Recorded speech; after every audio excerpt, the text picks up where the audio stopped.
Inilah dia kabaret karya cipta anak-anak etos malam yang berjudul Sahabat Selama-lamanya.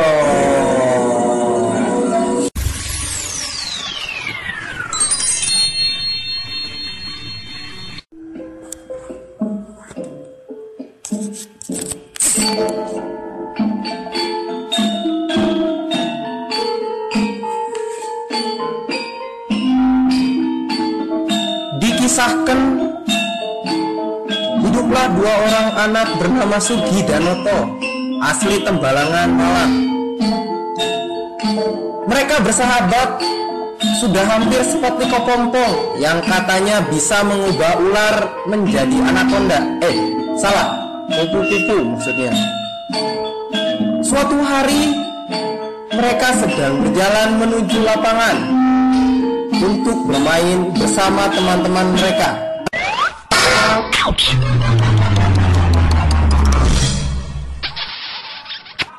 Lala.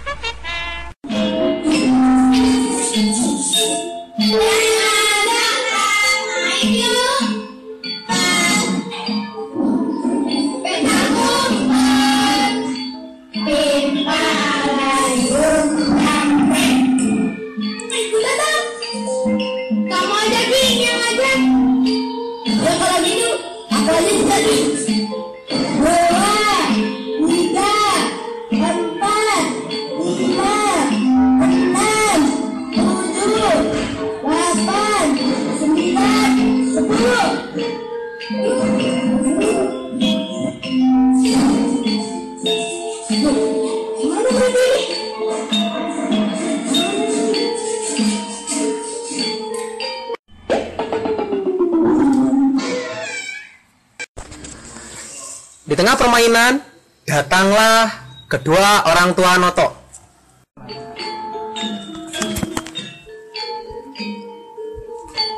Noto? Ya, Mak. Ini toh, Bapak mau ngomong. Kita harusnya kudune pindah. Lah, enak apa Mak kalau pindah? Jadi bapakmu ini ada kerja di Jakarta. Jadi kamu harus ikut kita ke sana. Jangan hidup di kampung terus. Ngapain hidup di kampung? Lah, teman-temanku piye, Mak? Tinggal baik toh, apa-apa. Yang penting bisa ketemu keluarga kan penak. Iya, dan rumah sana penak teh. Terus, ayo dong. Pindah. Gon kopermu. Sek, Mak, sek. Ayo, pindah. Ayo, ayo. Mak. Noto pun pergi ke Jakarta, dan tidak sengaja Noto berpapasan dengan teman-temannya. Noto kan yang kita. Iya tuh, kemana kamu? Gue tahu lah, Ta. Kamu belum dibayar. Ayo, mau kemana kamu, tuh? Noto. Noto jangan pergi. Noto jangan pergi. Utang.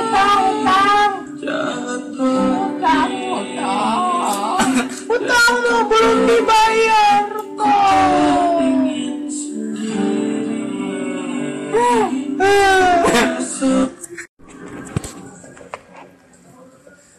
Noto pun pindah ke Jakarta, dimana di sana meskipun Noto pindah dan berjarak yang jauh dengan Sugi, sahabatnya yang seperti kepompong itu, dia tetap bermimpi untuk bisa membangun Indonesia seperti mimpinya yang pernah dirajut oleh dengan Sugi dan juga seluruh rekan-rekannya. Noto di Jakarta berhasil berkuliah di Universitas Indonesia, Fakultas Peternakan yang baru dibangun tahun ini. Dan di sana Noto menjadi seorang aktivis yang luar biasa. Dia membangun peternakan dari mulai mahasiswa. Dari mulai dia aktif di Sosiopreneur, dan juga dia aktif menjadi seorang presiden Badan Eksekutif Mahasiswa. Setelah dia di kampus, Noto juga menjadi sukses berkarir di kementerian. Dari mulai dia awalnya menjadi seorang staf, hingga pada akhirnya setelah beberapa tahun ke depannya, Noto berhasil menjadi seorang dirjen peternakan Indonesia. Di samping itu, tidak kalah sukses dengan Sugi. Sugi memutuskan untuk tetap tinggal di kampung. Tidak melanjutkan sekolahnya, namun aktif membangun desa. Sugi menjadi seorang tokoh filantropi di bidang peternakan, yaitu yang berkonsentrasi di sosiopreneur. Sugi berhasil membangun beberapa sektor peternakan di kampungnya di bidang peternakan sapi. Ada yang di bidang pengolahannya, ada yang di bidang peternakan, sampai ada di bidang pemasaran dari hasil peternakannya. Di mana di sana dia sangat semangat membangun desa bersama seluruh rekan-rekannya, yang mana berbeda dengan Noto yang dia juga aktif di perkotaan. Dalam suatu kondisi, akhirnya Noto maksudnya, di kementerian mendapatkan beberapa Pak Sekretaris, gini. Jadi tadi saya habis rapat dengan Bapak Menteri. Ini akan ada pencairan dana buat Kabupaten Malang, pengembangan peternakan rakyat sebanyak 1 miliar. Tolong disiapkan nota-notanya ya. Seperti ini ya Pak Dirjen. Mohon maaf saya sebelumnya. Menurut saya 1 miliar itu untuk bagian peternakan itu terlalu besar ya Pak Dirjen. Kadang masyarakat itu kok tidak bisa mengembangkannya dengan baik Pak Dirjen. Alokasi dana itu sudahlah, kita nggak usah terlalu banyak buat masyarakat. Sudah Pak Dirjen. Benar kata dia bahwa dana itu nggak guna di masyarakat. Mending kita gunakan untuk fasilitas lain. Mungkin lebih berguna. Iya Pak Dirjen, lihat tuh loh, kamar mandi kita sudah rusak seperti itu. Terus kita juga kayaknya sebagai orang-orang atasan kurang refreshing. Iya, kayaknya Pak Dirjen udah kita pakai main golf aja. Kasih masyarakat itu 100 juta atau berapa lah. Nah, gimana Pak Dirjen ini? Iya. Tidak. Semua perkataan kalian saya tolak. Karena kita adalah sebagai orang-orang di pemerintahan. Kita harus melayani masyarakat dengan baik. Uang-uang itu adalah uang-uang rakyat juga. Jadi kita sebagai pemerintah dan demokrasi, pemerintahan dari rakyat, untuk rakyat dan oleh rakyat. Maka kita harus tetap berlaku jujur dalam pekerjaan kita.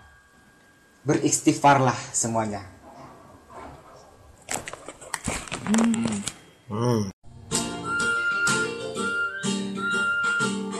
Noto pun sukses di Jakarta untuk bisa mengembangkan kejujuran di pemerintahan bagian Dirjen Peternakan dan bisa menjadi seorang negarawan yang luar biasa. Di samping itu, kita beralih ke daerah kampung di mana Sugi juga berperan sebagai seorang tokoh negarawan yang mana lebih merakyat sebagai seorang tokoh filantropi. Di sini ceritanya dana dari Dirjen sudah cair dan sekarang masuklah ke bagian bidang kabupaten, di mana di sana ada beberapa masalah dan Sugi berhasil untuk bisa mengembangkannya dan bisa menyelesaikan seluruh permasalahan tersebut. Wih, teman-teman, sini lihat, ini dana kita ternyata udah cair. Semuanya ada 200 juta. Ya, alhamdulillah, berarti kita semua bisa pakai ini buat beli bibit sapi yang unggul. Ya, bisa beli sekitar 5-7 sapi dan sisa dananya kita bisa pakai untuk pembangunan koperasi kita semua. 200 juta Pak, bener Pak? Iya. Gini nih Pak, kalau 200 juta itu kita beli ya 1-2 sapi aja udah cukup Pak. Nanti sapi kan juga manak-manak sendiri. Nah nanti sisanya nanti kita bagi-bagi sama warga. Kan juga banyak yang ingin refreshing. Kita bikin acara pariwisata ke Balai Kambang bareng-bareng, gimana? Setuju juga? Kalau aku setuju saja Pak. Lagian kita kurang refreshing Pak. Bisa. Nah, gimana Pak? Astagfirullahaladzim. Astagfirullahaladzim. Kalian ini gimana? Ini itu adalah dananya rakyat. Dengerin semuanya, oke? Nggih, Pak. Ini tuh semuanya adalah dana dari rakyat. Meskipun di sini pemerintah yang memberikannya sebagai fasilitator. Ini tuh semuanya tuh dari dana pajak dan lain sebagainya. Jadi 1% atau 1 perak pun kita pakai dana ini untuk hal-hal yang lain, ini semuanya akan ada pertanggungjawabannya semuanya, nggih? Nah, jadi di sini nggak bisa kita pakai untuk hal-hal lain. Semuanya tidak kurang tidak lebih hanyalah untuk kegiatan peternakan saja. Kan Ya udah Pak, saya minta maaf Pak sebelumnya Pak, saya juga nggak tahu kalau gitu-gituan Pak. Udah yuk Kak, kalau gitu kita beli bibit sapi yuk. Yuk ke Belanda yuk. Nah, gitu dong. Ciao. Pada akhirnya, Sugi Danoto berhasil menjadi kedua orang negarawan muda yang sukses, di mana mimpinya untuk Indonesia, untuk beraksi nyata untuk bangsa, sukses dia laksanakan. Baik itu Sugi di bidang peternakan di masyarakat sendiri, dan begitu pun Noto di bidang pemerintah. Keduanya sukses untuk bisa menjadi pemerintah maupun masyarakat yang jujur dan juga melaksanakan tugasnya dengan baik. Mungkin sekian kabaret dari Etos Malang. Mohon maaf atas segala kesalahannya. Wabillahi taufiq wal hidayah. Wassalamualaikum warahmatullahi wabarakatuh.